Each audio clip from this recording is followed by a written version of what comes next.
Guys, another Bears loss. Just when we start to feel like this team is turning the corner, it looks like they're starting to ascend. And then they drop a pile of bird shit on everyone on this game. Chris Watts here coming in from England, having the time of his life, and he can't even get us a win.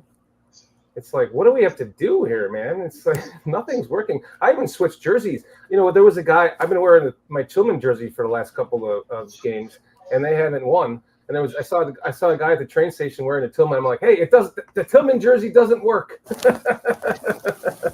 It's that guy's fault. How you guys doing tonight? Foster, Chris Watts in from England. Been hanging out with him all week. Walt, great to see you. And, of course, our special guest for tonight, Mr. Nick Rohde from Just Another Year, Chicago. Thanks for joining us.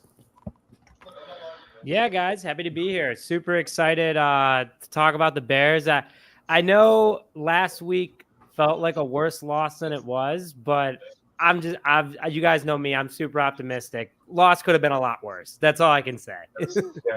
Yeah. I mean, at least there is, for some of us, there is some hope because there is a large section of people that feel like Justin Fields is not the answer. And there's another section of people that feel like they want to see what Tyson Bagent has. So it's for me personally, I noticed a difference in how quickly the ball was coming out of his hand in that short game, the horizontal passing game again, if you will. It looks pretty much like the same game plan from the Green Bay game. It seemed to work a little bit better when the ball was coming out of the hands out of the quarterback's hand. So I know Walt's going to shit all over me for that. So why don't we just get into the show? Walt, let's kick this shit off.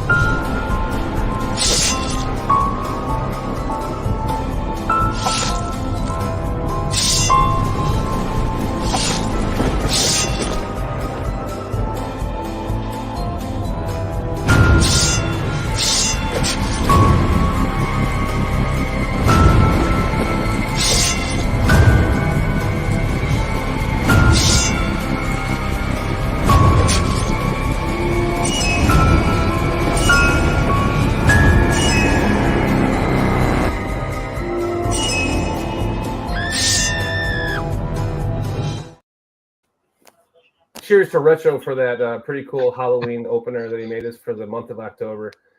Good stuff there. Thank you, Retro. Guys, I'm really curious to see. Were you at the game last week, Jay? Do you have season tickets? Are you talking to me? Yeah, sorry, Nick. Sorry. No. I'm that fucking tired. Sorry, Nick. No. I was not at the game last week. I don't have season tickets. Fortunately, this week I am sitting in a very good friend's season tickets. He was kind enough to give them to me. No, I watched the game actually at Illinois State University at Pub 2, my alma mater. So I got to watch it in one of my favorite places in the world, just with my hands just on my head, like, what is going on? No, but I'm excited for this upcoming week. I'm going to be at the game. It's going to be a lot of fun, hopefully, like you were saying about Tyson Bagent. Yeah, and you're having a tailgate party over at the Adler Planetarium parking lot for the Bears. Yep, cool. We're having a tailgate, our first one ever outside Soldier Field at the Adler Planetarium parking lot, the purple lot, the RVs and cars. We will be there from 9 to 11:30. We have a live stream going on at 8:30, followed immediately into the party. So if you're down at the game, no ticket required. Come stop on by. We're going to have a ton of freshy tequila seltzers for everybody, and we're going to be talking about the Bears. And I told on my show that's going out tomorrow that if someone comes up to me wearing a stitched Tyson Bagent jersey, no duct tape, a real Tyson Bagent jersey, like they're sold on him, I will give them $100 cash. That's some commitment, right? That would mean either you, I'm gonna have to make a phone call, Nick. I think I could get that one. yeah. If you can have it overnighted from China for $100, you get your money back. That's about it, too. Foster knows someone who, hey, it fell off of a truck. I got a friend in West Virginia. Nice. You said Freshie. Are you sponsored by them? Yes. Just another year. Chicago is officially sponsored by Freshie Organic Tequila Seltzer. They are a Chicago startup based. They started a couple years ago, wanting to help other Chicago brands. That's what we're all about. Anything Chicago that we get approached for, we promote. And I love Freshie. I've been pounding the table about them, and the owner gave me a call. He goes, "Hey, I hear you really like my stuff." And I was like, "I do." He goes, "Well, do you want to be sponsored by us?" I was like, "If it's unlimited, absolutely." So everything is good. It's good stuff. I'll have to send some to you guys. Congratulations, man. That's awesome. If only I could get Portillo's to sponsor me. I talk about them enough. Hey, if Foster knows a guy who gets stuff off a truck, he'll know someone at Portillo's. They all left. So how are you guys doing tonight? Foster, how are you doing, man? Hanging in there, man. One day at a time. Accomplishing a little bit daily. That's all you can do. Yep. You got to chip away at it. Yep. Walt, how you doing tonight? You got the glasses going over there. I got some doctor today. No, I got some free blue light glasses, so I figured I'd give them a try out tonight. Oh, cool. And we got Chris Watson here from spending the week with me. He's got to be fucking sick as hell of me by now. I know he's got plenty of stories for you guys. What's up, Chris? Yeah, I'm doing all right, fellas. I'm managing to survive a week with Dan, and also Dan's managed to survive a week with me. I've been trying to break Dan by drinking him to death every day, and he keeps coming back for more. But it's been an amazing week. I met some amazing people, and finally got to Soldiers Field after 37 years, and it was quite emotional, I'll be honest with you. And even though the game was absolutely terrible, the overall experience and the day were just magical. And it was. I met really good. Met PJ as well, and that was absolutely awesome meeting PJ. And man, he's a big dude. When he hugged me, I didn't see the sun for like 2 days. He's such a big dude, and it was just really nice, man. Finally getting Soldiers Field, but the actual game itself, the defense played well. I know we'll get into it, but the defense played well, but that offense were absolutely terrible. It were the scheme were terrible. Fields were absolutely fucking terrible. The offensive line were terrible. And I was thinking, why have I come 4,000 miles to watch this piece of shit? But that's what you do when you're a Bears fan. So, it's been an absolutely magical week, man, hanging with Dan and meeting his family and some of his friends and enjoying the local product, shall I say. But, yeah, all good.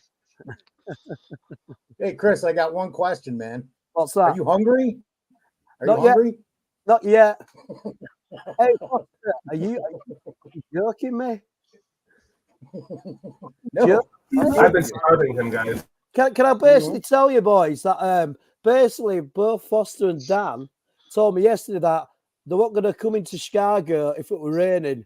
And I've travelled 4,000 miles, and I'm going, are you fucking joking me? I've come all this way, and the rain's going to stop you taking me for a bit of a walk around Chicago city centre. So that was quite amusing, wasn't it, Dan and Foster? You misunderstood me, and things happen beyond my control, man. But I'm glad you got there to go look at stuff, man. That's cool. That's awesome, because it's something you need to do when you're here, man. Figures, Foster, if you'd have come, you're that old that it would have took us about 4 days to walk from the station to the pier. So it's quite lucky, you didn't appear. You guys would have just left me somewhere to die. Yes. I know that's what would have happened, yes. Because you would have been walking and you would have just said, this guy, just leave him here, man. Maybe he'll be here on the way back. If not, oh well. Yeah, not that after last night, that was no problem at all, Foster. I wouldn't have felt bad about it at all. Mayhem. Chris. Let's talk some football. Chris once had a Chicago style hot dog at like a real, stand over by the planetarium. It was a damn good one too. Except he ate the damn thing like sideways. He picked it up and everything slid to one side and he kind of bit the top half of the of the hot dog. And then basically Dan got so offended I thought he was going to punch me in the face. He got well offended. All I'm doing is eating a hot dog, like you eat. Well, it's a fucking hot dog at the end of the day. But Dan was going, no, you got to line up all the peppers. You got to line up all the peppers. And I thought, I'm going to fucking line you up in a minute, mate. I'm telling you. So that was hilarious. He's eating the fucking hot dog like this. Was there ketchup on it, Chris? No ketchup, mate. Just the pickles and the peppers. Okay, good, because I'd have to throw you out if you put ketchup on your hot dog. Yeah. I wouldn't dare. Do you imagine what Dan would have done to me if I'd actually put ketchup on it? I'd have been still swimming around in Lake Michigan. With their T-Rex trying to swim. So the game, I would like to know before Walt roasts us, Nick. What makes you say that? Because I know that you want to have Justin Fields babies, and I get it. So we'll let you defend your stance on him, but I would like to know, how did you feel overall about Justin Fields' play, and in contrast or comparison to when Bagent was put in the game, Nick? Okay, this is tough. This is I felt the confidence was there in the team when Bagent was in versus Fields. And I hate to say that because the 2 games before, 8 touchdowns, 1 interception, over 610 passing yards, QBR of over 100. Very impressive. But when Bagent was in, I felt like a real quarterback was in, a guy who just knew what to do. I'm not calling him Tom Brady. I'm not calling him Peyton Manning, but he was out. He reminded me a lot of Josh McCown when he was on the team 10 years ago. He just went out there and played football as a quarterback. There was no complexity or anything. I think the team likes him being out there too. I mean, you saw Cole Kmet on Chigo a couple days ago make some comments about how he just walked in. He was fired up. He was ready to go. And then you see these comments come out from his press conference that he told the press, that he told coaches, hey, whatever you throw at me, I'm going to do. But let's do this thing right. Let's run it effectively. Let's play to my game plan. And I was like, I've never heard Justin Fields say that before. I feel like Fields is a coach's player, kind of just goes with the punches. Bagent's like, I'm here to win ball games. I don't care. If the Bears went 1-16 this season, but Bagent did unbelievable, at least we have some sort of answer of what's going to work and what's not. I felt good with him out there. That's why I'm super excited for this Sunday's game.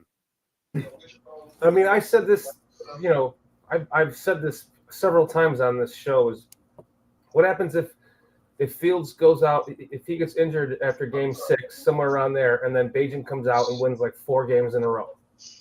And I mean, to what you're saying, Nick, when he entered the game, his footwork was in tune with his progressions, and the ball came out on time.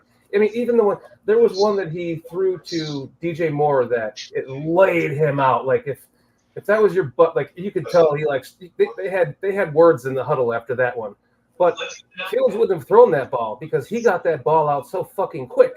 It was in his hands quick enough that he was actually able to get hit like that. So that to me says a lot. And the pass that he kind of duck past to the left side. If you look at that from the all-22 angle, it looks like he was literally trying to throw the ball ahead of him so he could come back to it. And that to me, it was still an 8-yard gain or whatever. That might not have happened, in a different scenario with Fields. And I've heard other people saying that they're giving him a pass on the fumble. But I'm getting a pass on the interception because, again, if you look at that from the behind the field, the back angle of the all-22, he was hit as he was throwing that ball, and that's what caused it. Because he throws the ball with such a flick of the wrist that when the guy was in his face, he was trying to flick it, and it ended up just flicking up off of his wrist up too high in the air because the pass was disrupted. Those are the things that I do like about the kid. And as much as I'm like Swifty. I started this channel because of Justin Fields. I thought he was going to be an MVP candidate this season, and it's just not happening. So I'm excited to see what Bagent does this week, and I'm actually kind of excited to be at his first game. I'm with you. I really think that. So I actually had the opportunity earlier today.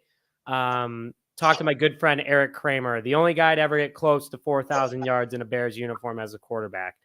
And he said to me, I asked him, I was like, Eric, how you feeling about this upcoming Sunday? He goes, I honestly am so excited to see this kid, what he can do. Because what do the Bears have to lose? I mean, you're 1-5. You throw out a guy that no one knows what he's going to do. But when he wasn't there during the preseason, and I don't care if he was running against the 2s and 3s, those 2s and 3s might be playing harder than the ones that were for sure locked in on the rosters because they're fighting for their life. They could have given just as much of a challenge. And Bagent did a great job with guys that aren't even on NFL teams right now. I mean, he made that offense cook. I agreed with Eric, and I said, and that makes me excited that you're excited. And he was like, I love Justin Fields. Think he's a great kid, a lot of potential. But this Bagent kid, you just see everything that you want in a quarterback, and especially Luke Getsy's type offense quarterback. It's fun that we get to go to this upcoming Sunday's game. It's going to be a lot. Yes. Right down to the press conference, like you said. Yeah, exactly. Yeah. Walt? No, you're going last. Walt. Yeah, I'll go last. Foster? I just loved that the way the defense played last week. They gave up 53 or 63 yards in the second half. Bagent came in. It did seem that there was more order. I looked at a lot of that film, man, and there's things he did right, and then things that he could have done better. But that's anybody. That's any quarterback you're going to get to, man. So I'm cautiously optimistic. We're talking about a UDFA. He is very special. Did a bunch of research on him. Matter of fact, I think I put 3 or 4 X's out or Twitters out, whatever you want to call it, on some old videos of him going back to even one of them saying, I want you guys to come back to this when I'm in the NFL. And that was in 2018 when he said that. So I'm cautiously optimistic with him, but man, everything's there, isn't it? As far as quarterback? I think so. I mean, his footwork, everything. The mindset that he has, it's like he's advanced in his quarterback, skills, in his NFL, in his football terminologies and everything. What does Greg Gabriel call it? His football, It's just football IQ, man. Yeah, it's football IQ. Thank you. It's like he's advanced in his football IQ. It's like nothing is too big for him. Like you said, Jay or Nick, the fact that he was ready to go. He wasn't. The lights weren't too big for him. This is. I mean, everyone knows that I love you gotta see it. that he has to offer. Could he be the next Brock Purdy? Please.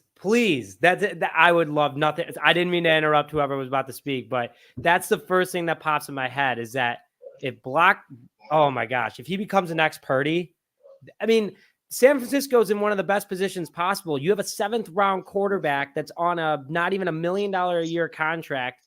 You're able to build the rest of the team around him, especially quarterback money.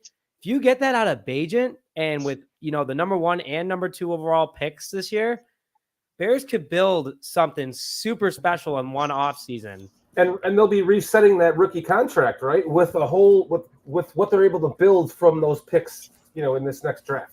Exactly. I don't need Caleb Williams if I got Tyson Bagent balling out. I don't There's either. a lot of ifs in there, man. That's all I can say. Time's going to show all this stuff, and we'll get some better idea. Because I don't know if you guys have seen. I kind of I'm doing a bunch of fantasy, so I watched the last 2 Vikings Raiders games because I think I watched 3 of them, and that team's improving, and they got a solid defense. They give up some passing yards though, also, but Max Crosby is a force to be reckoned with too. If that offense puts it together, I could see Hoyer picking that defense apart. If you go back and watch him last week when he came in, I don't know what he threw, 8. He was averaging over 10 yards a pop on his passes, and I forget what his percentage was, but he, the guy's been around, man. So it's just a matter of what's going to fall into place, man. Fields, there's still more to be seen there because there's just too many problems with too many aspects of this team, man. When you've got a lot of the play calls, there was 15 snaps that were terrible. I mean, terrible. I don't know if anybody looked at the all 22. I went through like 4 different ones. There's 15 snaps that were terrible. There was missed assignments. Saw Borum on the ground like 3 or 4 times, man. That kind of stuff, And it's not just one guy; it's a bunch of guys making mistakes. So that you can't have that. I know. Well, that's he gets the ball out quicker. Therefore, you're not going to see all this stuff. The cure for an offensive line and the cure for an offensive line that is not giving you enough time to throw the ball is being able to get rid of the ball quickly. And that's the difference between these two quarterbacks. There was a noticeable difference in how quickly the ball came out, noticeably from the first pass. And his first pass was to who? Number 12, right? It's something, I keep saying, why is he not catching passes? And his first pass was to him. So something could develop out of that. Familiarity. He works with them on a second team, man. Chris, from your perspective, Scott's going to get a touchdown this week. A bunch of people are saying it on Twitter, X, whatever the hell it is. Before we let Walt roast this, Chris, give us your thoughts on the game. Well, sorry, mate. I couldn't say again, Dan. So I couldn't really hear it. I'll just tell you from across the room. That's what I mean. Just shout it over the road, over the room, mate. Your thoughts on the game from your perspective of the season. I'm done with Justin Fields, to be honest with you. I don't know how long are we supposed to wait for this quarterback to get his ass together I know there's a lot of other factors, in the offense which has caused him to struggle, but I mean I've seen amateur quarterbacks from Britain play better than he did on Sunday. It was absolutely terrible. It was, and like us as well. The difference between him and Bagent is that Bagent seems to get into rhythm. And it just like he's passing, it's like how he handles the huddle, how he goes to the line of scrummage. It's all done with like intention. Where Justin Fields, everything seems to be too laid back and too slow, even when he walks up to the line of scrummage. But I mean, I know Fields is he's had it hard with some of the play calls and gets his game plan on Sunday was absolute bullshit. It was one of the worst offensive game plans I've seen since forever. I mean, why are you going back to a game plan? What didn't work at the start of the season, where you have these 2 games where Justin Fields will play more like he thinks he should be playing, and to me it looked like Justin Fields wasn't happy to be on the field. It looked to me like them coaches said we're going to do this scheme and that. And he just looked like he would beaten before he got into the field to me. And the whole offense had no rhythm. They had no sort of intensity. The running game wasn't too bad, but the offensive line blocking was terrible. And I'm just afraid that I think Justin Fields could be a good player, but I just don't think it's going to happen in Chicago anymore. I think they just need to part ways, and then hopefully that kid can have a good career. But I'm done with him, mate. That one of the worst displays of quarterbacking I've seen live ever. It were absolutely terrible and pathetic. So yeah, sorry to be a bit of a doom and gloom merchant, but I thought Fields was one of the worst quarterbacks I've seen in my life. The trouble with Fields is he's so inconsistent. Like the last 2 games he was awesome and he was on fire. Then bang, the change of scheme and he's absolutely lousy. There's no consistency with him. As soon as he got hit on that first play, I thought, we're fucked. We're absolutely fucked. Why you start the game with no protection for the kid? You know what I mean? There's no tightening in there, which were working when we did a 12-man set, sorry. So, he looked like he knew that game plan wasn't going to work in that game. And he looked like he just thought, well, we're going to lose again. He looked down and out to me as soon as he stepped to that pitch. But sorry, boys. I'm done with Fields. I don't know if Bagent's going to be the answer. At all. But like, I'm done with Fields, man. How long are we supposed to wait? But then again, Getz is an absolutely horrendous play caller, and as head coach is a jerk. So all needs a wiped slate for me. But yeah, apart from that, it was a great day out. Woohoo! Okay, let's hear it, Walt. Where to begin? That's the question. No, first, this full disclaimer. I am not hating on Tyson Bagent anyway. I think he's a very good quarterback number 2 at the moment.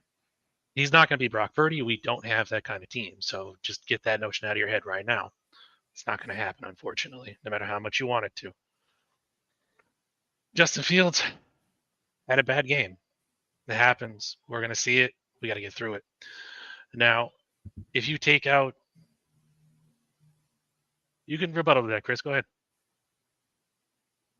I agree with you, Walt, but the thing is, he's had so many he has bad games every fucking week now. He's had bad games since he started.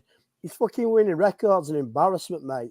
So it's, to me, how long are we supposed to hold the team ransom just so we can hope this quarterback gets into gear?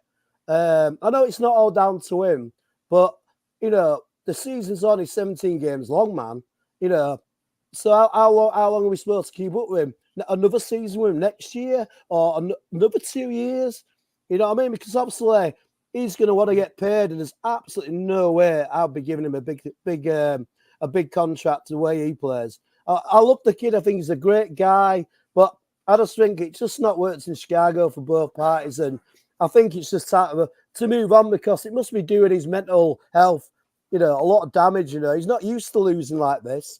Because he's a top flight college player, but I just don't see any more in Chicago, unfortunately, boys. And just let us come back, Walt. Nice one, mate. Yeah, no problem. That's what we're here for. You said team, which is a big thing. People forget that this is a team sport. There's 11 guys out in the field, not just one. We're talking about the quarterback, and all those factor into the grand equation. So, if we look at the beginning of the game, right off the rip, we have a free runner, bang, right into the back of Fields. So you're already starting off on a bad foot. We have multiple snaps from Cody Whitehair going left, right, up, down, all over the place. That's going to come back and bite us in the ass. It also seemed that, some people are talking on X that he's making the calls for protection at the line of scrimmage for the line, and he seems to be failing at that too. There was that, that pretty big play everyone's talking about where DJ Moore was open on the right side. You guys saw it. I know you put that video up, Dan, on the channel. But it was right in front of us. Right in front of us. I mean, wide fucking open right in front of us. Yeah, no, that's fine if you want to focus on the wide open receiver. That's true. He's all the way over there by himself. You're glossing over the fact what's going on at that front line. Jenkins got beat at the guard position, but Cody Whitehair is over to the right, blocking his own teammate. At one point, he literally looks over, sees the guy coming up the center, and continues to push on Ja'Tyre Carter. What are you doing? I would have taken you out right there and thrown you on the bunch. Said, "Don't come back." Protection is the key to this offense. It's the key to any offense. It is the key, but if the protection is not there and you can't get rid of the ball quick enough, the offense doesn't move when they have a game plan like that. And you see the game plan started to work when the ball was coming out of the hand of the quarterback faster, twice as fast. Yeah, you can make that assumption too. That's fine. He's a quick thrower. I'm not taking that away from Tyson Bagent. He's got a good lateral game, that's for sure. He can definitely do good in the short game, and there's that, of course. I think Fields is a better, more well-rounded quarterback in terms of levels of attack. He can throw short. He's been working on that medium and also has the gun to throw it down long range. So the talent is there. But if you take Tyson Bagent out of that third, fourth quarter situation, stick him in the protection that was the first half of the Bears offense, you're going to end up with the same results as Justin Fields, even with the quicker release. It just is what it is. It's mathematical certainty at this point. So what happens if they win this weekend? More power to the Bears. They win the game. I'll be happy. I don't give a shit who's at quarterback. but I'm not going to completely roast Justin Fields over the coals when, your great white savior threw the game away. And I'll get to that in a minute because I know you talked about him getting hit in the all 22. But, your second play of the first drive you're in, you get the free runner, you evade, great, you did good there. You look over, you see your left tackle going down, you make the decision to move and throw the ball. And Flus even made the comment in the press conference the next day, sometimes you just got to protect and eat the sack. There's nothing you can do about it. It's not a shot against you, but you have to have that mental know-how to do that. And I know a lot of people say, well, he's a rookie. These guys we're not playing backyard football where we're just picking guys up off the street. These guys have very good college careers. I mean, Tyson Bagent was Division II, playing teams like Southern Connecticut State University. I mean, I went there. Their program is suspect to be best. So I'm not going to really comment on the level of competition there. That remains to be seen. We're talking about the game on Sunday. To kind of to your point though, I took a screenshot of the play where he was hit. So here you can see, I think that's right after the pass was thrown.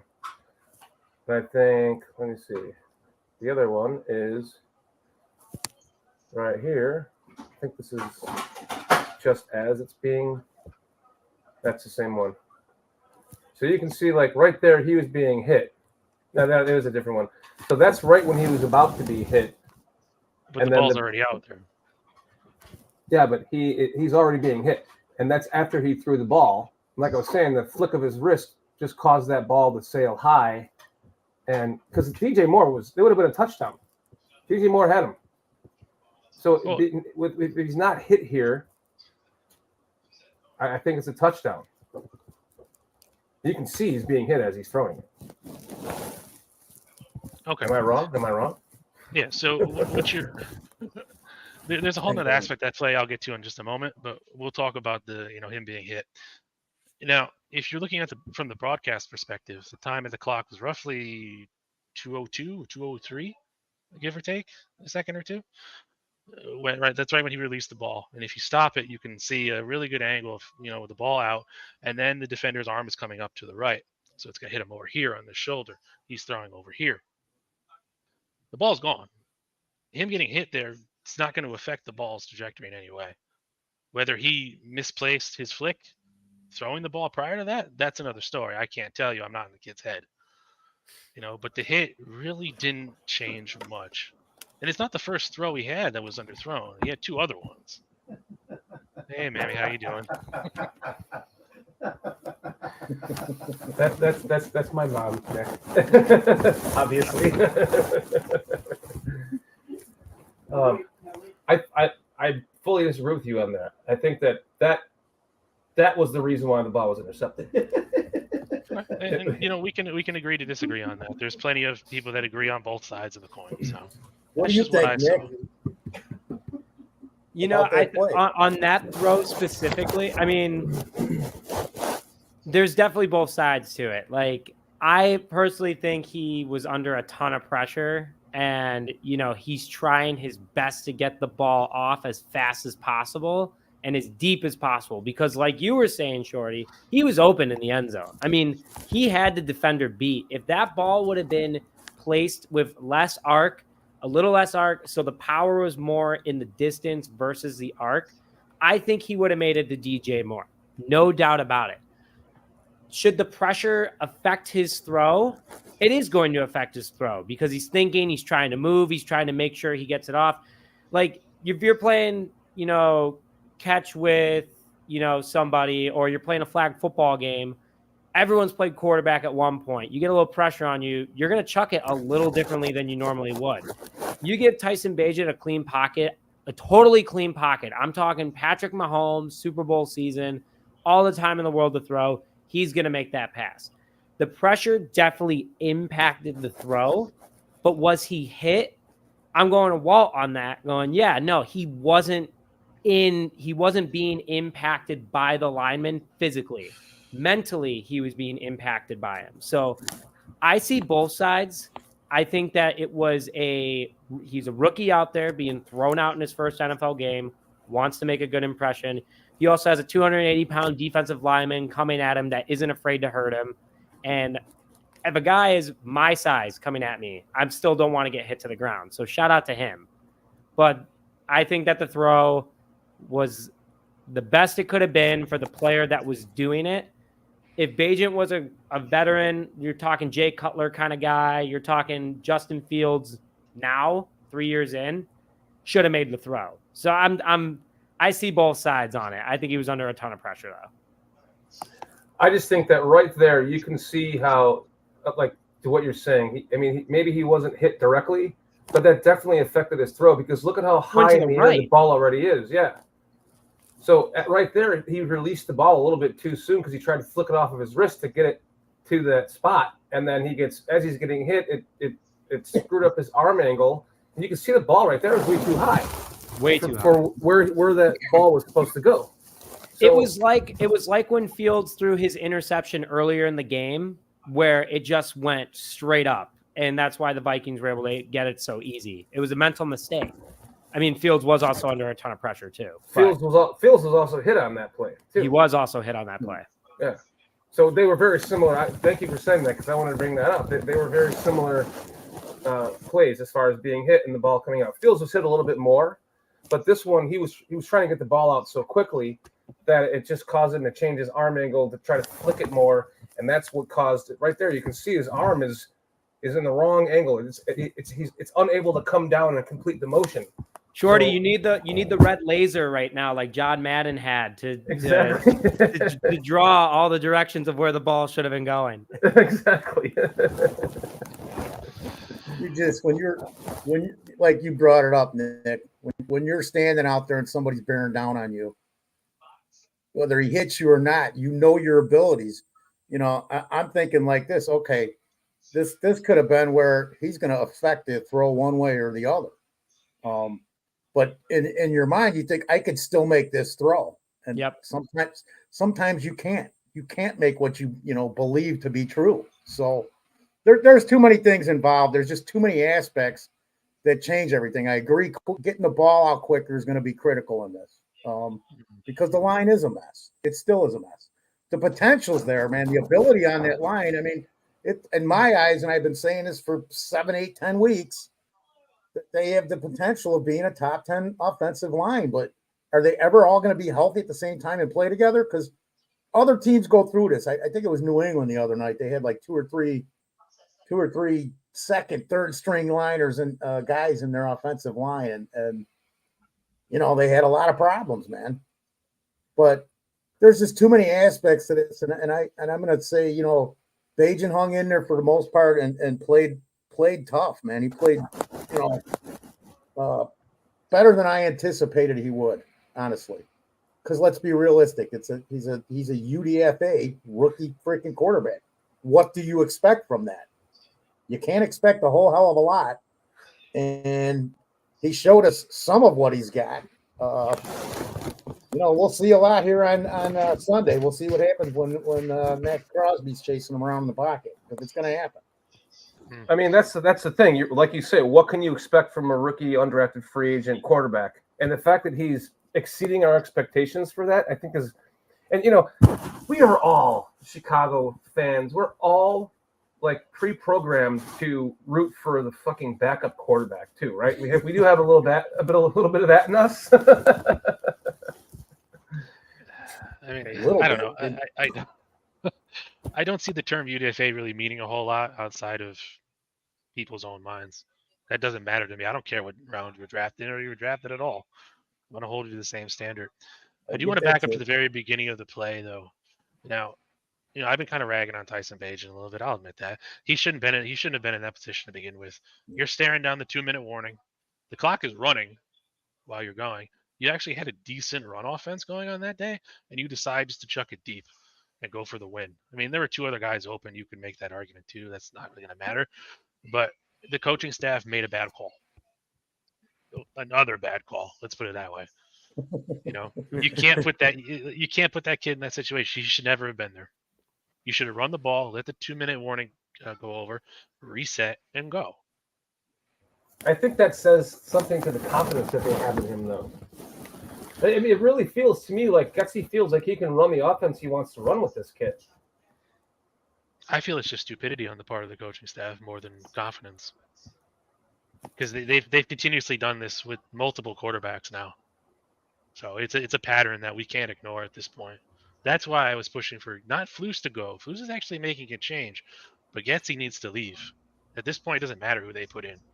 Anyone's better. But, I don't know. I feel like he shouldn't have been there.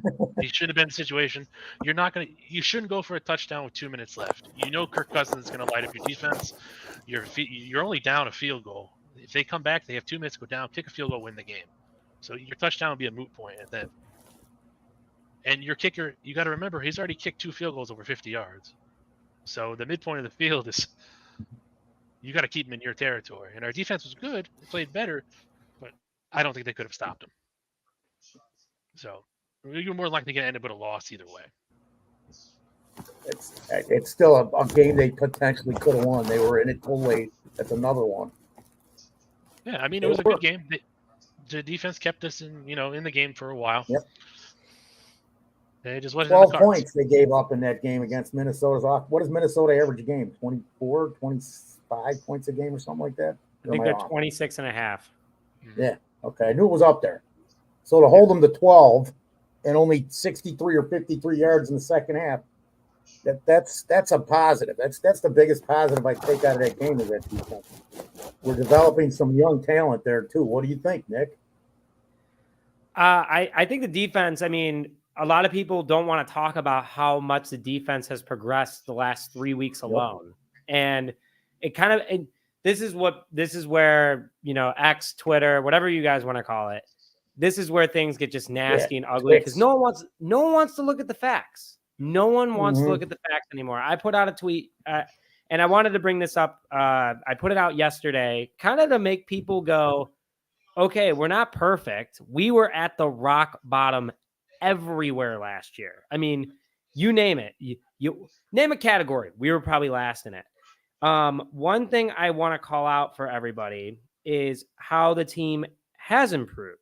And, the run defense has done a great job. They're ranked 8th in the NFL right now.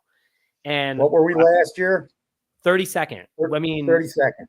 Huge jump. But, to start with the defense overall last year, we were 29th. We're 25th right now. Okay, not amazing, but that's an improvement. Baby you steps. have to take, and also we're not even halfway through the season.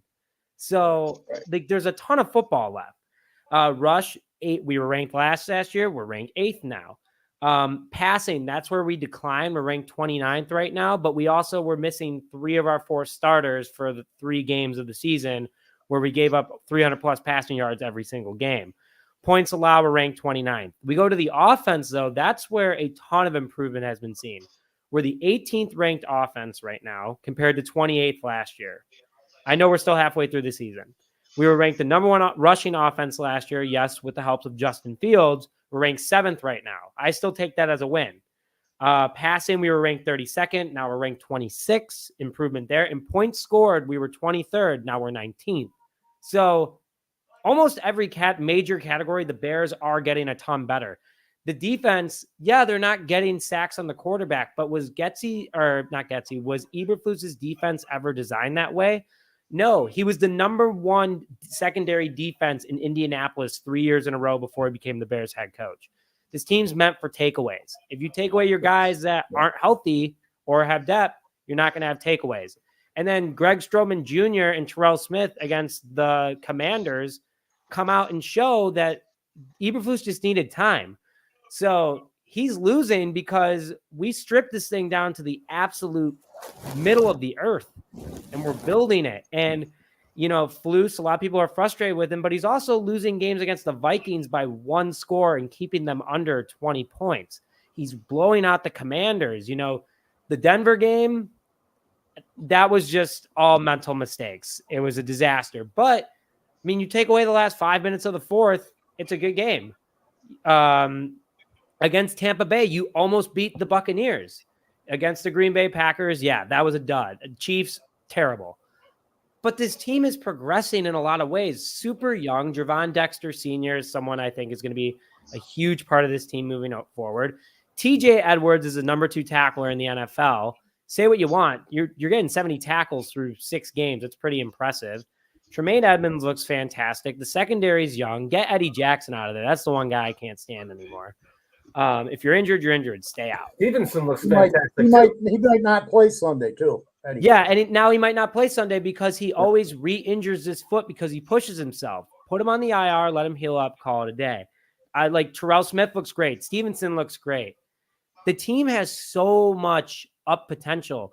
And another thing that I just want to put out there, I know I'm on a rant right now, but this is where I'm going to end the rant right here. It's a great rant, by the way. I didn't know how the audience was feeling about it, but this is the last part of the rant. Is I put out a video a couple days ago saying that Ryan Poles is doing a great job. Why is Poles doing a great job? Because you gave Ryan Pace 7 years. You got 2 playoff appearances out of it. You had only a couple first-round picks because he traded everything away, and you had no money because he didn't know how to spend money. He would just give it to injured players like Danny Trevathan and Akeem Hicks. Love those guys. Always hurt. Pernell McPhee. Pharrell McPhee. Oh, my gosh. Lamar Houston. You name it. Like, all these guys. You go and see what Ryan Poles has done. He cleared the books. He was like, all right, that's number 1. We're clearing the books. He got Darnell Wright, DJ Moore, and the number 1 overall pick for the number 1 overall pick last year. And then some second rounders. Then on top of it, he's going out and getting guys like Tyreek Stevenson in later rounds, Terrell Smith in the 5th round, Tyler Scott in the 4th round. I mean, and then Tyson Bagent, who a lot of us don't know what he can do, but he looks good so far. And we all have this weird feeling of confidence. Undrafted rookie free agent. Poles is doing a great job. Getsy, I think, is his biggest mistake, and Claypool's his biggest mistake. And, a lot of people forget about the Larry Ogunjobi situation where he didn't pass his physical, but it didn't hit the Bears' books. And he went out and got Justin Jones, who led the Bears defensive tackles with 53 tackles last year with no help. So I don't know. This team they're so close to being good. They're so close. They just need one more season. And Poles did that in a year and a quarter. Pace couldn't even do anything in 7 years. End of rant. Thanks for coming to my TED Talk. We'll get back to that rant, Nick. You got some more to say on some other issues. I know it. Oh, I could talk all day. You are the guest. Appreciate that. I love coming on with you guys.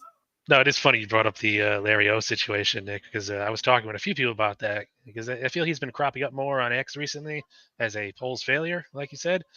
But he failed his physical. That was conditional to the whole deal. I mean, and that's your fault. I mean, like, it's not his fault. It has nothing to do with Poles, man. That wasn't his fault. Exactly. But his money didn't hit the cap. He didn't give up any draft picks. Like, it didn't hurt anybody. His biggest bust is Chase Claypool. And as a GM, he's the youngest GM in almost, I think, the entire NFL. I think he's like 1 or 2. He's going to make a mistake. Like, it happens. They all do. Of course they do. He can't be perfect, but what he's done is remarkable. Yeah. With last year's draft. That's the one thing I don't get from you take from the first draft till now, the improvement in talent on this team. How can you not deny the improvement on this team, man? Just going from draft to draft, even you look at the upgrade in personnel, and even the little signings. I don't care what anybody says. I still think EQ was a great signing. You've got a guy who can block, man. Sorry. Right? Go ahead, man. Go on. No. You bring up a great point, and there's just players that people don't think about that are doing a great job, but the locker room is just so much different, and Hallis Hall is so much different. I mean, these guys play with heart. They play for each other. No one's above anyone, and that's like my big thing. And that's a big reason why I don't want Caleb Williams, because this dude in college is saying, I want to be part owner of your team if you draft me. Thank you. I mean, that I was going to say earlier, it seems like he has too big of a head. I don't want him on my team. You won a Heisman. Sick, man. Like, Baker Mayfield won one. Johnny Manziel won one. Baker Mayfield is he's getting better. But Johnny Manziel won one, and look how he turned out. Darren McFadden won one. Look how he turned out. You are nothing just because you play at USC and make $8 million a year through the new agreement with college students. I don't care. Drive your Rolls Royce around campus. I don't care. You haven't won an NFL game. You haven't proven anything. Aaron Rodgers is a Hall of Fame quarterback that does have a Super Bowl under his belt, 4 NFC championship appearances, tons of playoffs, multiple records. I would let him own part of my team because he knows how to win. You are a 22-year-old kid who has proven nothing, and then you have your dad speaking for you. It feels like I love Lonzo Ball, but like his dad, it feels like the whole situation all over again, and I want nothing to do with it. And I know Poles, like he did with Jalen Carter, he's looking at character and how it's going to affect his locker room. Not going to be the case. That's why this team is so special, because this locker room is just so much different than the past. And I think Flus is doing a great job with that. That is very fucking well said, Nick. That was, your rant was excellently spoken, because Poles is another problem. Go ahead, Chris. I completely disagree with what everybody's just said. You know what I mean? You said you fucking celebrate a GM, and a coaching staff which has caused the Bears have the worst losing record in the whole history of the fucking team. So why the fuck are you celebrating that bullshit? I know that you have to break. Well, you've had your time, man. Right? I know that you have to break the team down, but I think you went a little bit too far. But I'm just so fed up of people accepting mediocrity when it comes to the Bears. We're a laughing stock, and he's a part. I agree with some of his picks are good. The Claypool thing was just like a nightmare, but that went on polls. But I'm fed up of people justifying the actions of the people who are in charge, either coaching or running this club, because we're all fucking laughing stock, boys. You know what I mean? And how long are we supposed to wait? Another fucking 2 years? Another 4 years? Another 10 years? You know what I mean? So, like, to me, until we start getting like a winning record, or we can do something what's consistent, apart from fucking losing, then they can all go fucking jump off a cliff. They can go fuck themselves, to be honest with you. Because end of the day, you're there to win a game. I know, like, we want to see players developed, but at the end of the day, it's all about you winning your record after 17 games, sorry. And our record is how many games do you think we're going to win the rest of this year? What, another 2, maybe 1? So God knows what their win-loss record's going to be by the end of this season. So I don't understand why we're giving any of these. I mean, if I were going to ask people, it would be Flus is a fucking moron. Not a moron, but like his defense started playing well because he was blitzing. He didn't do that last week. We were finally getting pressure on the quarterback for the last 2 games before Sunday, and he stopped doing that, which was working great. You know what I mean? So, like, the coaches are inconsistent. The GM's inconsistent. The actual offensive play caller is an absolute fucking joke. He can't fucking change on the fly. Second half, he never comes out of any adjustments anymore. So, to me, until any of this staff, if I can, the only time I'll give praise to this staff, this current staff and GM, is when we start winning consistently, not when we win 1 fucking game in 6. And also, all them games lost last year as well. End of the day, the game's about winning a game. You know what I mean? That's the most important stat at the end of the day. And these guys have not won at all. So that's my little rant. So Chris, Nick. I am not denying that. I agree. I think it's bold. I hate losing. I literally determine my mood for 7 months of the year, how the Bears do. And depending on how Monday or Friday, whatever day of the week they play on, I couldn't agree more. I want to put this out there that a lot of people don't know about because it was kind of hush-hush. But Eberflus was not Poles' choice. That's what I've heard, Nick. That's what I've heard as well. And I think what Poles is doing, because he wishes that he would. I think he would have taken someone that no one knew about, that he knew about, that was a secret that he would have had. But Eberflus, he respects. He worked with him in Indianapolis. He's worked with him before in Dallas, all these other locations during their careers together. I think what Poles is doing, if you look at the type of roster that Poles has put together, This is not your typical Eberflus type team minus the secondary. Your linebackers are different. Your defensive line is different. And your offense is, Flus really never dealt with the offense anyway. In my personal opinion, what I think Poles is doing is he's letting this dumpster fire happen. And then he's going to go out after this year and go, hey, I'm going to hire who I want to hire. That's when there's no more passes. Like, if you go out and get who you want, you have to win next year. Couldn't agree with that. I'm not trying to give Poles a pass. I just really like what he's building, because in 26 years of being a Bears fan, I've never seen a team built this way. I think in 05, 06, we got really lucky. Yeah, but Nick, the thing is, I don't understand what he's building a losing culture, because we're just fucking losing all the time. Do you know what I mean? So what is he building? That's my question. You know what I mean? That is my question. Okay. I see Foster. I see Foster. Just to let you put all that through, man. How long are you going to wait? The 30 Chris, years? I want to give you some information. So instead of playing 12 games a year, because this has been a dumpster fire since 63, except for 84 to like 92, okay? Other than that, it's been a dumpster fire since 1963, and I shit you not. If we played 14 or 15, 16, 17 games back then, we would have had 5 streaks like this. I guarantee it.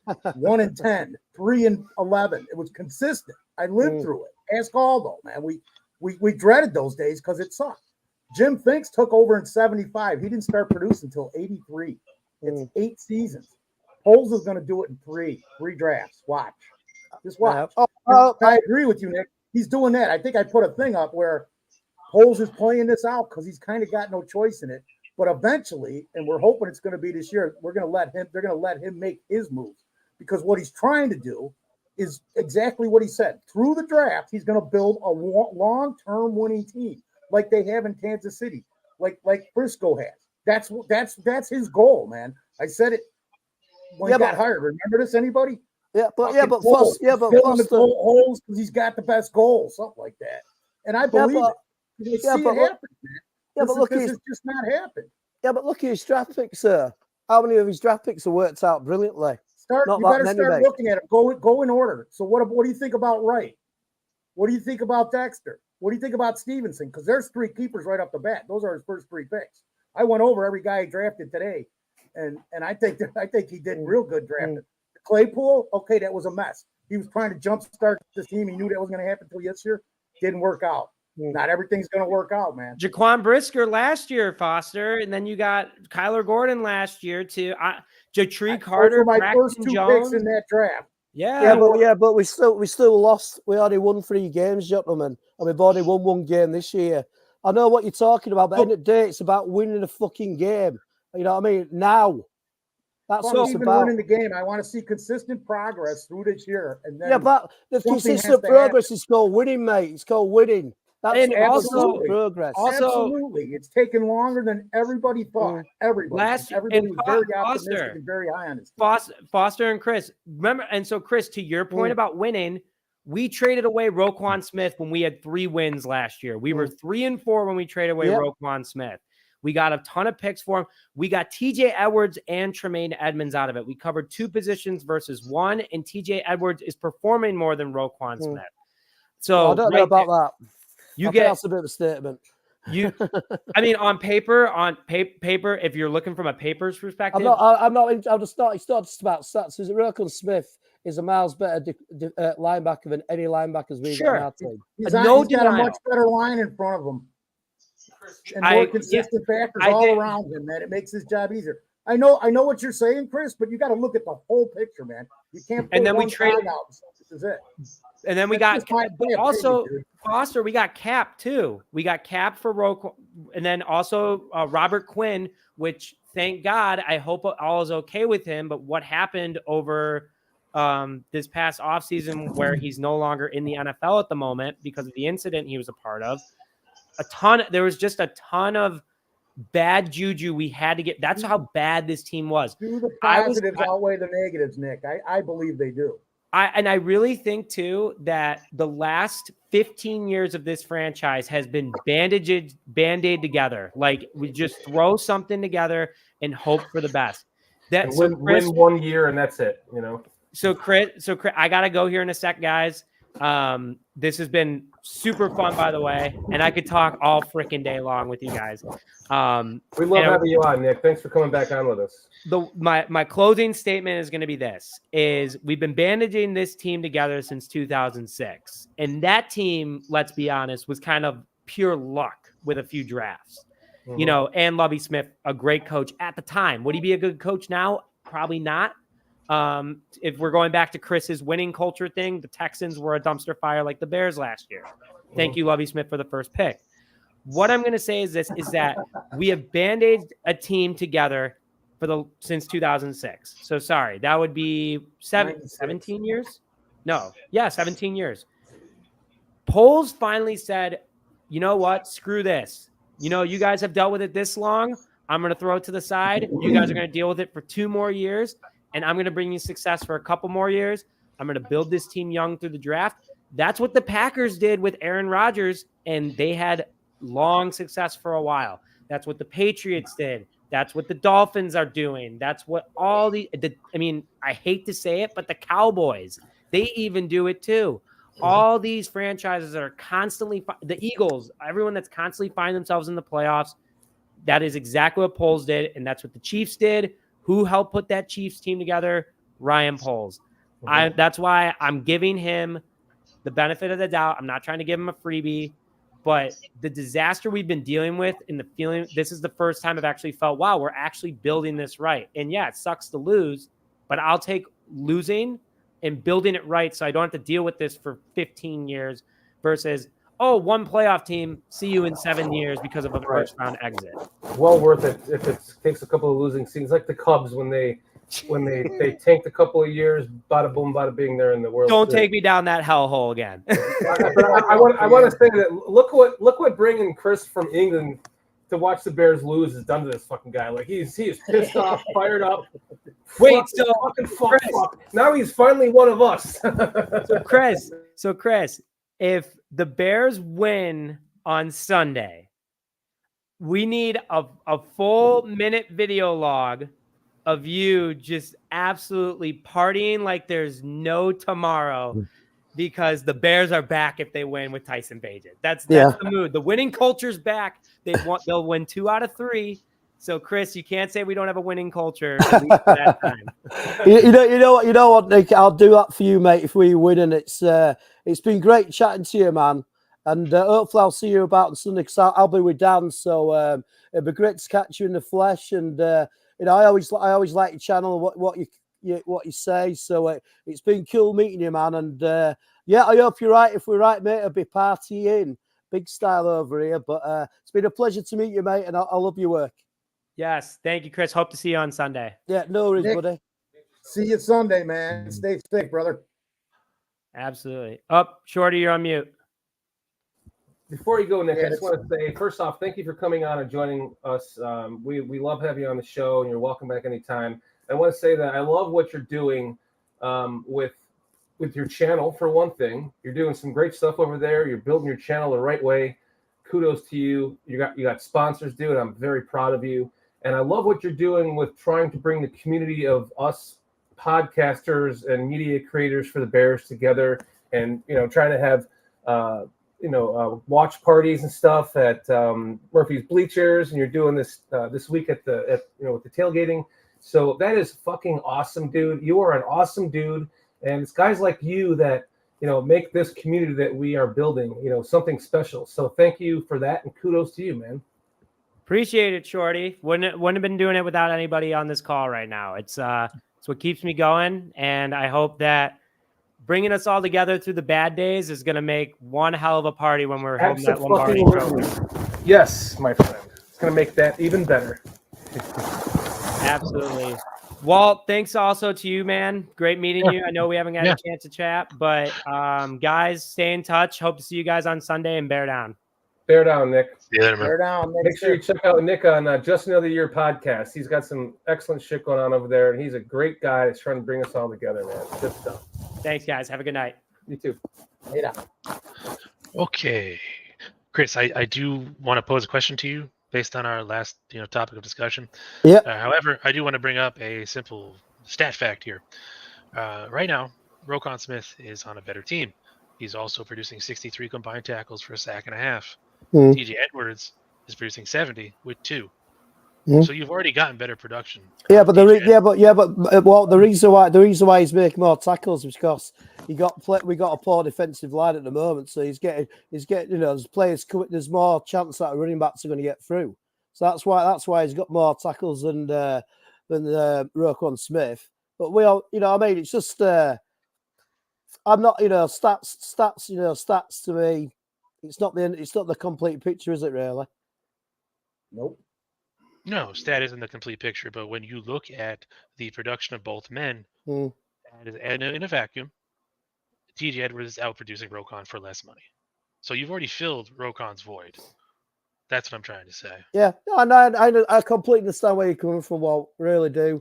And you're right about the money as well, but it just feels like, I don't know, man. I just feel like he's making all them tackles because people are getting through the D line. But no, I like your point, Walt, and I'll take that under consideration. I ran out of things to say then. I mean, what about what would you want Poles to do? Like, what is your fix? I know you're kind of out on him at the moment. It's the coaching staff more than anything else. I don't really mind Poles at all, but it's just the coaching staff, and and I just get a little bit fed up that we can't. I know they never change coaches, and I know it really wouldn't work because due to schemes and all the things the players have been practicing since the off season, but it's just the inconsistency, the poor performances, the lack of the coach's lack of altering through a game, and I think Flus is a really nice gentleman, but he's supposed to be a defensive guru, and I know we've improved slightly from last year, but it's just not good enough, man. This is the thing I try to get over. It feels like as Bear fans we accept this shit, and it just ain't good enough anymore, and it's never been good enough. And I met George McCaskey, last Sunday, and obviously I wasn't going to say anything, but in the back of my mind going, are you actually going to do, try and do the right thing, or just get some direction? But yeah, it's just disheartening that we had them two really good performances, and then they went real backwards on the play calling, and that's the thing that annoyed me more. I just don't think the coaches are consistently good enough. I think the offensive line coach is all right, but as a head coach, I just don't see any more. I think as well, with all the losing as well, if you kept him, it's going to be harder to attract decent free agents as well, because who wants to go to a team when they're losing 10 games a year, or how many games we're going to end up losing? So it's just, I think I'm just really frustrated. What more than any, there's no logic behind my rants. It's just a sheer frustration of a fan. That's all it is. Okay, so based on your opinion, then it's more of a coaching thing than a general manager. Yeah, at this point in time. Yeah, in this point, yeah. I mean, he's done things that make a lot of sense, the GM, but it's just the coach. Yeah. Look who's McCaskey. You can tell when they win. Dan practically lynched him as well. It was so funny. Dan, were you grabbing his ass? Mark Kazak got all pissed off at me for taking a picture with me. He's like, how could you take a picture with that fucking guy? We were there. Yep. I can't really rag on most of Pole's draft picks as of right now. I mean, everybody knows it takes at least 3 years to fully grade a draft class out. The Claypool trade is whatever. You hit some, you miss some. At the time when he got Claypool, it was the right move. Let's just call it as it is. It didn't work out in the end. It was an attempt to jumpstart. It was an attempt to jumpstart that offense, and he was hoping that was going to work out this year. But exactly, nothing. It's dude. As long as they're making, I want to see solid progress. I'm getting sick of losing too, but I want to see solid progress, and then depth and players with the potential coming into play. I mean, look at Gervon and Pickens. You're here. Just actually that whole defense, just because whatever Flus has done to change it up with the stunts and doing some blitz and playing it a little bit different, but they're really not. It's just the defensive calls are more aggressive than they were under what's his name. Yeah. So got to see progress, but we got to start seeing some wins too, man. And now the way things have shaken out with the injury to Fields, plus who else is not going to play now, right? Eddie Jackson. There's somebody else that ain't playing either. Nobody's been officially ruled out as of yet. I don't believe so, but it does not look good. No, I'm just saying no one's officially ruled out yet, but today's report wasn't all that great. You know, I do want to jump in on J2K here. He's been asking about Velus Jones as a, you know, what about Velus? It's time to get out of the past, man. Last year was last year. The fumbles happened. It's over. This year, it's been a completely different story. You know, even the game on Sunday, he made the right decision when the ball landed right on the line to take the ball out. You know, I figured he was going to take more heat than he did for there because, well, it's a touchback. You don't know. You have to make a judgment call there and go with it. So he did, and it's fine. And he actually looked good coming out of the backfield as a running back, honestly. I do want to see him get more involved in the passing game, but, you know, I'm not a head coach. I'm not an offensive coordinator. I don't get to make those decisions. You think Scott and him are going to be more involved? Because didn't Velus make his first catch of the year last week? I'm not sure. I do know Tyson Bagent owes Tyler Scott a steak dinner for catching that errant throw there. Yeah, caught that. So, but really, the age-old line of you know, Velus Jones is just a fumbler, blah blah blah. That's gone right now. And get over J2K brought something else up that I saw. Oh, I'm gonna pull it up too because this was something I was gonna lead into too. Because he brought up, he said, didn't Sanborn lead the league in tackles when he was the starter? Yes, he did. Stats are meaningless and easy to manipulate. Yes, they are, but they're still stats, and there's a reason that Roquan's leading his team in tackles and Edwards is leading our team in tackles because they do their jobs well.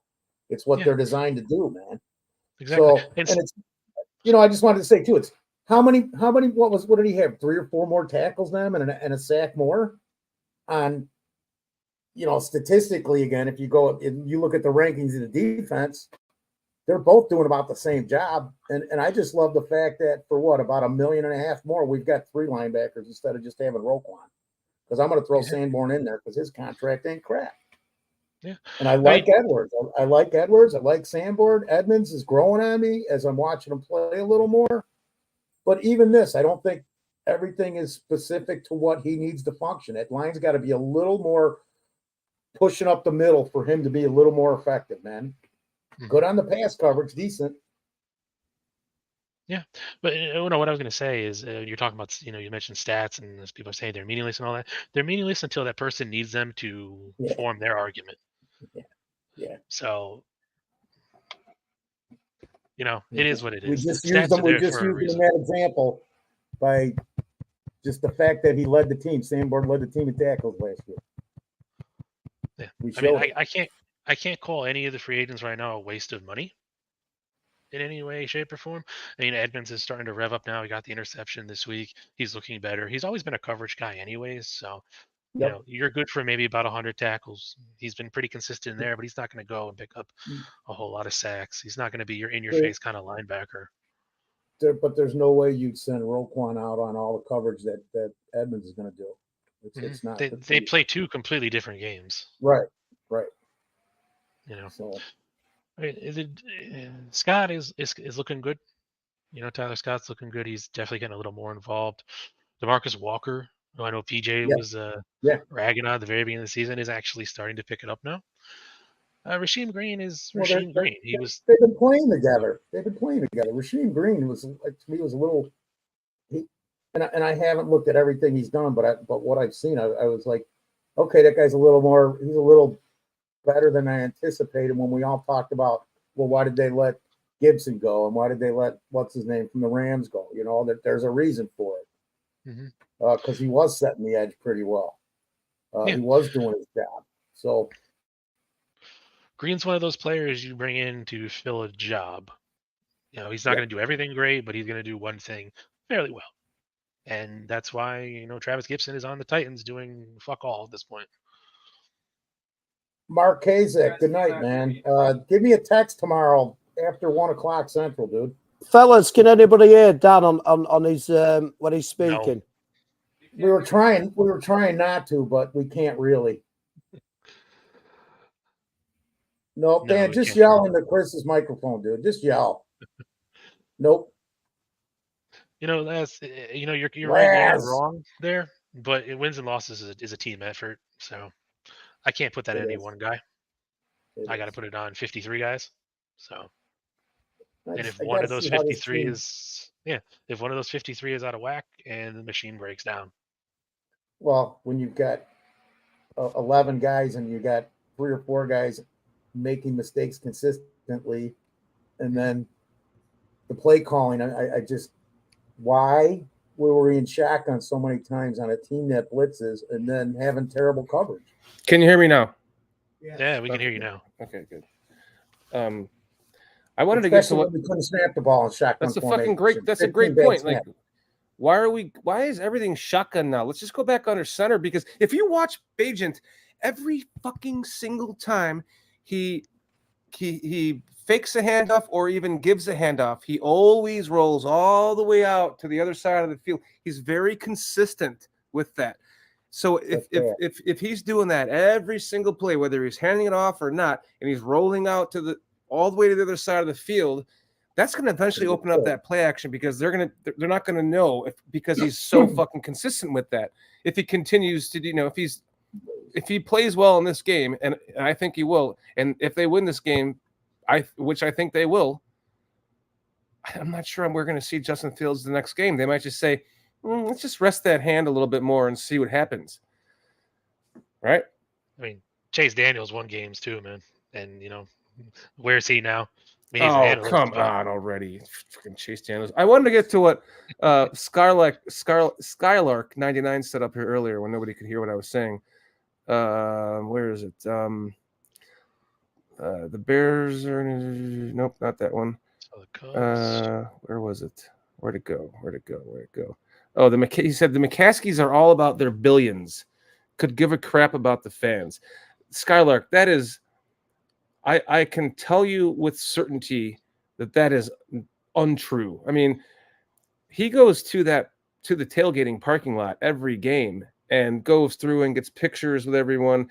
Like Mark Kazak was saying when he was pissed off at me for taking a picture with him at the game, that Mark was saying that just proves he's more of a fan and not an owner, and that's absolutely true. He is a fan. He's a huge fan of this team. Is he a good owner of the team? I'm not sure. The fact that they've been having to go out and what do they do this they interview head coaches, then they interview general managers, then they have the general manager hire a bunch of head coaches that they interviewed, and then they go the complete opposite order and they hire a team president third.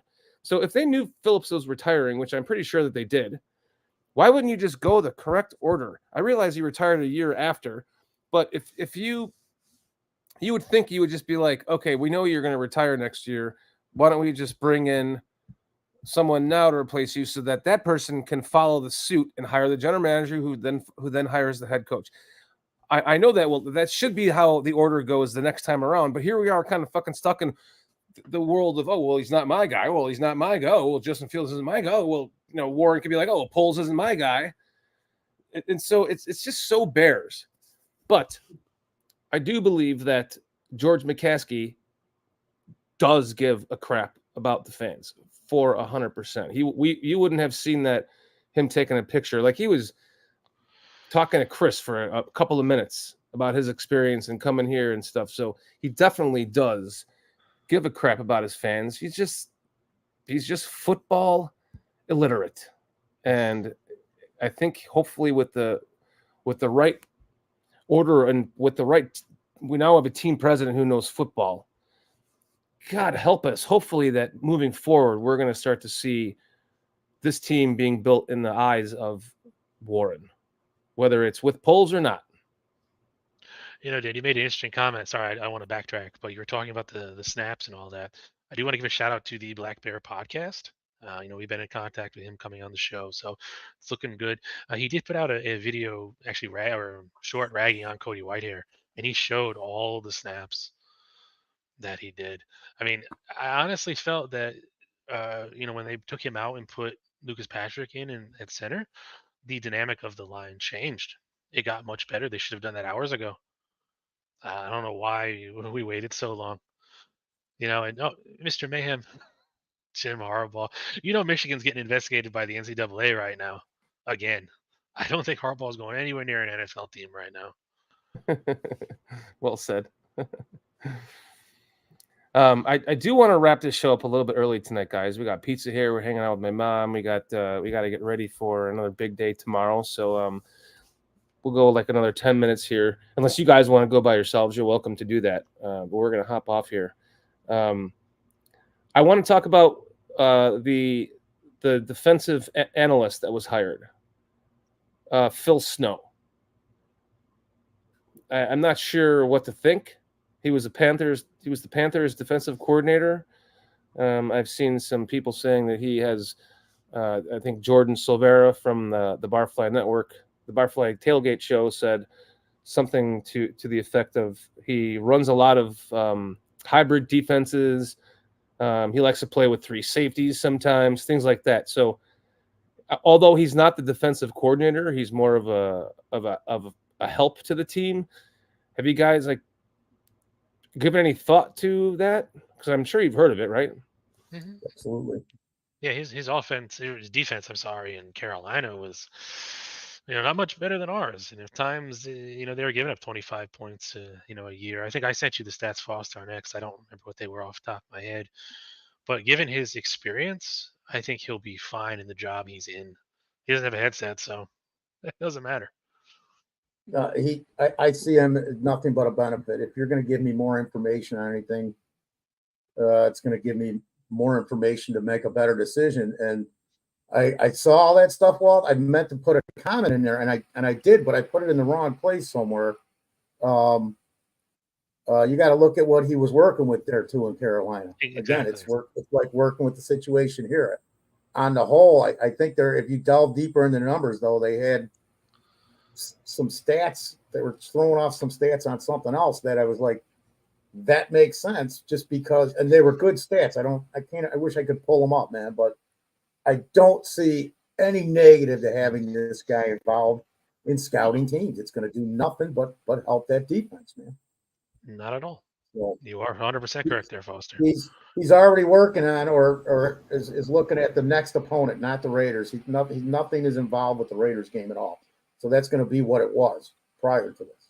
When they hired him, they immediately had him start working on the next opponent, according to what I read. So can't hurt. It just can't hurt, man. Information. Can we do something with the screen? There we go. That's better. That's because that's due to not turning up today, Foster. We're trying to blank you out. That's okay, man. I wouldn't have been good company, dude. Believe me.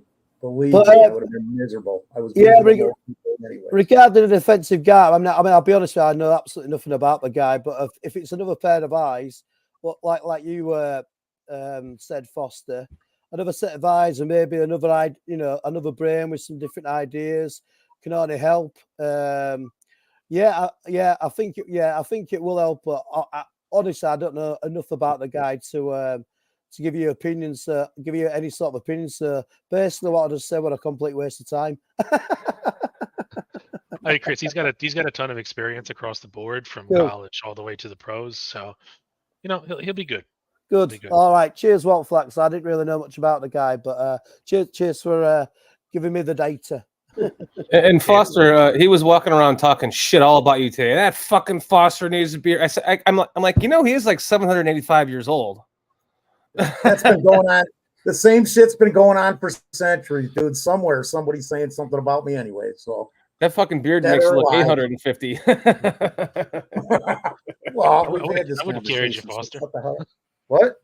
Said I would have carried you, Foster. Crap. Foster's right here saying we got to get to the chat. We haven't acknowledged you guys tonight. It's just been a crazy week, and PJ is normally the guy that kicks our ass in the gear to make sure that we acknowledge you guys. So thank you all very much for joining us. Zach Sullivan, DG Daniels, it's great to see you again. Always good stuff coming from you, DG. I kept telling you, I want to get you on the show. Email us, come on the show, talk with us. Skylark99, it's great to see you again. Leo Factor, much love as always. Always great stuff to say. Zach Sullivan, my guy, making me the BCP clock. I cannot wait to get it hung when I get home and have it in the background for everybody. Mo Bierman. Let's see who else is it? J2K. Mr. Mayhem 69, Cliff Victoria. Cliff, of course. Cliff's coming in this Friday. He'll be here for the Raiders game, and we'll be tailgating with him. It's going to be a fucking blast. And his friends. Tomorrow, right? Yeah, he comes in tomorrow. Yeah, tomorrow. Yeah, He comes in tomorrow, but That's we're how all going to quickly- hook up before the game, dude. my mom's like, as soon as you get Chris, you're going to look up. It's going to be next Friday, and that's exactly what has happened. Laz, thanks for joining us. It's great to see you again. Joe Treviso as well. Mr. Mayhem. Mark Kazak, thanks for joining us, man. You have been a big supporter of us. What the hell happened to Retro? What happened to DVD? Doug Van Dorn. Yeah, he missed last week. He had like a headache or something. He came in the chat before you guys got here, and I was talking to him, and then I haven't seen him. Yep. I saw him earlier in the week on another show, but I mean, I was just thinking the same thing, Dan. Like, where's Retro? Yeah, me too. Hair Bear, thanks for joining us tonight, man. Jay Sanders. All you guys, man. Without you guys, this would not be possible. So thank you guys all for watching tonight. It's been Vernon Rosen was in here. Great to see you again, Vern. Good buddy of mine. Yeah. It's been a crazy man. It's been a crazy week. Mm-hmm. I took this guy to a dispensary and we got so fucking high that I couldn't drive. There's the problem right there. The word we like to use over in the UK is lightweight.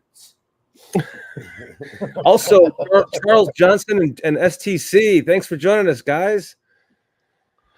J2K. Yeah, it's not that I'm a lightweight. Is that this guy is a fucking maniac over here, man.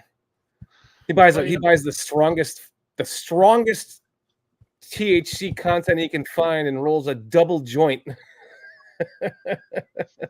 Well, he's predisposed to that stuff. What about like Brewhaw 7 was here? Mark Kazak. Freaking Walt Besky, James Ford. Destroyer 1320 just joined us. What's up, Destroyer? Hey. Thank you for that. Please smash the like button. Please tell your friends. We're at like 900 subscribers now. We're so freaking close to 1,000, man. And we need you guys to tell your friends, We need help. Yeah, just like the boat. And if you're a part of this channel, PJ, and haven't fucking subscribed, you motherfuckers better be subscribing to this channel. PJ doesn't even have a Twitter, let alone. Thanks, Mayhem. Saying exactly. Mayhem saying I love You want BCP. me to subscribe to my own show? Why the hell would I do that? Can I quickly jump in, boys, and just say, PJ, it was an absolute blast meeting you last week, mate. It was so fucking nice. You're such a great guy, and I hope your health's going to get better soon, mate. But it was an absolute blast meeting you, mate. I'm still recovering from your big bear hug, but it was absolutely beautiful meeting you, mate. And I hope you have a speedy recovery. Yeah, with PJ, he's a big bear, man. He's a big bear. Trying to give him a hug was like the whole time after I picked up Chris, he kept looking at me going, "Damn, you're fucking tall. Damn, you're a big guy. Damn, you're tall." And then when I saw PJ, I was like, "Damn, you're tall." It was great to see PJ. I'm sorry that you came all the way up from Peoria to see a fucking loss, PJ. I'm so sorry. I mean, this guy came all the way from freaking England, so It's the experience, man. Just being at Soldier Field, being around, Bears fans, win, loss, draw, it doesn't matter. It's all gravy. Mm-hmm. And PJ, we miss you. We miss having you on the show tonight because I definitely wanted to talk about our experience of meeting with you and just your perspective of the game and the seats that you had. But we can save that for next week too. So. Those gummies won't build up your tolerance, Shorty, STC says. This guy bought a 100 milligram packet of gummies and ate the whole damn thing. Oh, he gave me one. Sorry. So he had 90 milligrams yesterday. And he's just like, Oh, I'm a bit fucked up. It's been a blast, though. It's been a But blast. not as fucked up as you, Dan. Well, you Oh, weren't man. driving, buddy. How's the car doing, by the way, Dan? Oh, it's all duct taped back together. The next morning when we came out that night, it didn't look like the sunroof was broken. And I came out the next morning before we were going to the Fox News channel, and some of it had caved in.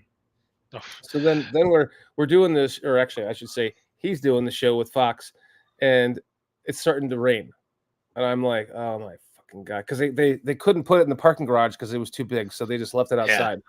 So I come back and I'm like, where's my truck? And they had put the truck in the valet garage for me. And as soon as I came walking up, the guy handed me a Gorilla Tape roll that was about that wide. I'm like, oh my god! I gave him a $20 tip. I'm like, you have saved my life today. So I was able to Gorilla Tape all the shattered parts together and cover the hole. And then I made it home to put down some plastic that you put down on your carpet, to walk on with the sticky side. Put that, covered the whole thing, taped it all down. It'll get me back to Georgia. Well, your story reminded me of my parents came out here in their truck, and they were driving down 88, and they were stuck behind like an RV, and they had one of those little kid bikes on the back, broke off the back of the car and smashed in the driver's side window. So, That's not good. yeah, PJ, I mean, luckily, PJ say, saying, look, go ahead. no, I was going to say, lucky it was an easy fix. It called up Safelite, and the guy came out and put the new window in. Yeah, I mean, I got lucky because I have a $0 deductible on my comprehensive and a $50 deductible on my collision. So whichever one those are, they've told me. I've talked to two different people. One person said that's collision. The other one said, no, that's not collision. That's comprehensive. So I have to get home to figure all that shit out. But either way, it's not going to cost me much money. It'll just be it's just an inconvenience, It's just a truck, I mean, like I said before. You guys didn't get hurt. Right. And you know what? Another thing too, it'll teach you to check the website because the website tells you that it's only 6 feet 8 inches. Well, trust me, they told me that about 30 times. I'm like, listen, I'm not blaming you. Oh, PJ sent me a picture of his seats. So let me load that up before we head out of here, because they are pretty good seats. I can say there's not a bad seat in Soldier Field, even if you're in the nosebleeds. I agree. I mean, especially after all the years of all the games I've been to at the old Soldier Field, I loved it when they opened up the new stadium, because it was such a different view, because you can walk all the way around the first level and still see the field, and you couldn't do that before, Mm-hmm. No, because my first trip to Soldier Field, I was in I think the 400s. I was all the way up in the very top deck. Couldn't go any farther without falling off the back. So they were amazing. These are PJ's seats right here. Oh, that's really good. That's the media deck right there. Yeah, PJ wasn't kidding me. He's like, I go for the 50-yard line. Close enough, buddy. Yeah, you see PJ. I'll be down in that other section, right? That's right in front of you, right there, for the Detroit game. Nice. Well, looks like that sounds like it's a perfect time to end the show, guys. That silence that says it all. Chris and I are gonna eat some Rosati's pizza and hang out with my mammy for a little bit, and go home and pass out from the 87 miles that we walked today downtown. I'm gonna pull myself while he fucking rants about this. Basically, Dan is probably one of the most unhealthiest people I've met. It's either his back, his ass, his legs, his feet. I mean, I know you Americans love your cars, but I don't think Dan's actually walked any further from his home office to his toilet and back again for years and years and years. We only walked from the station to Navy Pier and back. It's probably about 4 miles. Dan looked like you'd done like a Himalayan trek. It looked like you got up the Rockies backwards wearing high heels. I was Chris, did you walk from Union or one of the L stations? No, it was from Union. Okay. So Yeah, to that walk's me, really I nice, walk everywhere. This dude, he were like praying to Buddha. He were hoping that some sort of wind were gonna push him back down the road so he could go quicker. But I'm glad I had that chance to have a look at the city, and well done, Dan, for putting up.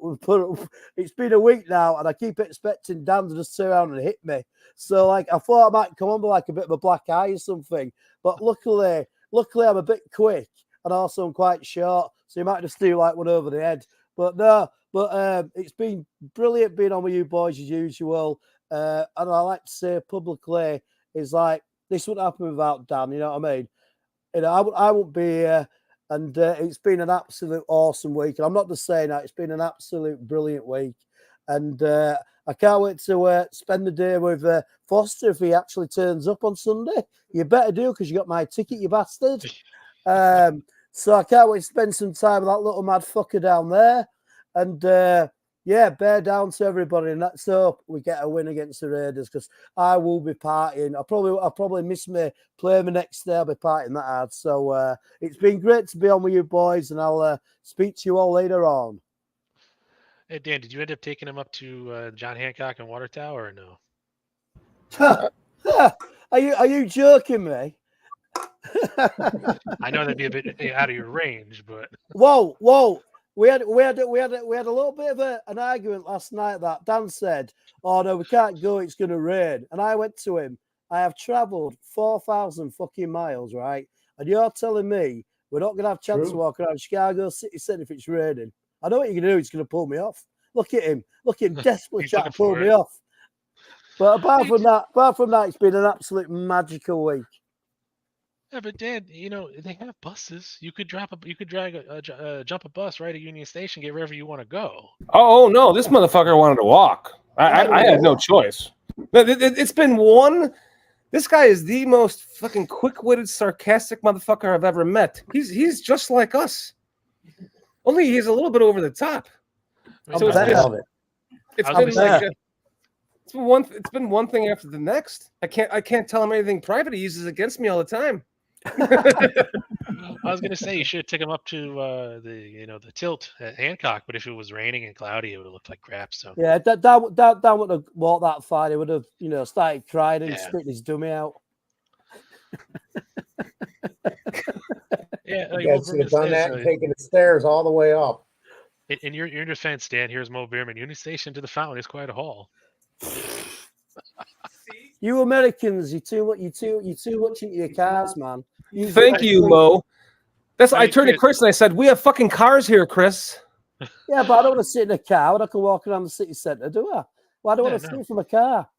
You know what I mean? Chris, I've done the hike from Union city to center. The city center, guy. City centre. But anyway, hey, Chris. What? Chris, do your imitation of me, man. Hey, Chris, it's great to see you, man. Can't believe you're actually here. It's absolutely amazing. That won't be best, but your throat's gone from swearing so much at the game last Sunday.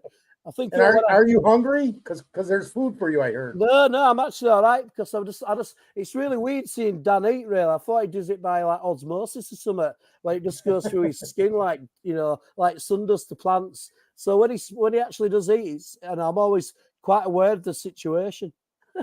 I get this guy a fucking Rosati's pizza, and now he's not hungry. Go fuck yourself, Chris.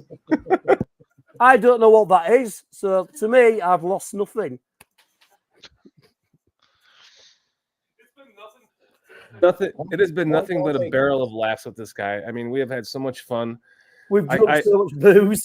we have had so much fun. I cannot wait for him to get the fuck out of here. Dan's liver can't take it anymore, because every night since I've been here, we haven't been to sleep until like 3 o'clock in the morning. So like that, I'm trying to break Dan like slowly. You know what I mean? I'm trying to break him slowly, and I think I might have achieved it today actually. But there's still time yet. But no, as always, it's always been a blast to be with you boys. And it's like I said, I just want to say publicly, how grateful I am to Dan for this week. It's just been an absolute blast. So I will shut up now because I'm just rambling. The pleasure has been mine, Chris. Can you mute yourself so I can talk? Because it's going to consent the river. But everybody in here is in chat is like wondering what he ate today. So I'll go through what he's eaten. The first couple of days was nothing. I starved his ass and then he was like, "Look at my belt. Look at I'm down 2 belt loops." I'm like, "See, I'm trying to get your fat ass to lose some weight here," but no, he wants to eat every 3 hours. So once I got that figured out, that I got to feed this guy every 2 hours. I wanted to take him to Uno's first because that was my first deep dish. There's very few of us that think Uno's is better than Lou's. My mother and myself, I think, are the only freaking people we know. It's my wife's running argument between her and I. So I wanted to take him there first to see what he thought. Because of my idiocracy of fucking up my truck, that did not happen the next day. So I had to take him to Lou's first, and he absolutely loved it. And he had a Portillo's beef, and he absolutely loved it. And he had a Chicago-style hot dog at a real Chicago-style hot dog, Vienna dog at a little dog stand outside of the Adler Planetarium after the game. And he ate it like a fucking corn on the cob. And he has had, what else has he had? Took him out to breakfast this morning. Yeah, that was awesome. And I couldn't wait to get him some biscuits and gravy No, they were out of it. I was so upset. But what else? I think that's other than that, I've starved his ass. So yeah, just trying to get him to lose some weight so he goes home with a girlish figure. It's been an absolute blast, Chris. Look, Paige, you're not even here, and he's still going that way. Well, let's wrap this up so we can go eat some Rosati's right now. And it's been a great, excellent week with him. I cannot wait to see everyone who's coming in this weekend. We're going to be meeting up with Nick at his tailgate early in the morning. And then we got Dan Aguirre's coming in, Heidi from the Barroom Network, who's been on theirs, coming in. Aaron Current from the Barroom Network is coming in. KB, I think, from the Barroom Network is coming in. God, we're gonna have a freaking blast this weekend with the amount of people that we're going to be hanging out with, all from our networking of each other and making friends. So it's going to be a fucking blast this weekend. I can't wait. And it's going to be Tyson Bagent's first game starting. And I can't wait to see what the young man does with a week of preparation as the number 1 QB. So other than that, anything else to wrap it up with? Let's hope it's his first start. 3 arms. I'm still 3 arms. Let's hope it's his first start. Everyone, Hold on a second. He's out of here. No way. Silence. Too tired. Too tired, mate. Thank you all, guys, for joining us in chat tonight. You guys are awesome. You guys are what makes this go around. We love seeing you guys in here. You guys are just awesome. So that's Mammy's sign off. She's doing it for Chris. You caught the wrist, man. Let's end this shit on a 1, 2, 3 Bears, because we're gonna fucking win this weekend. Ready? 1. I lost my. I'm gonna put that back in like that. How does that work? Beards. We're gonna say beards on 3. We're gonna say beers. I lost my beard. 1, 2, 3 better. beards. Oh, yeah. All right, ready? 1, 2, 3. Bears. Bears.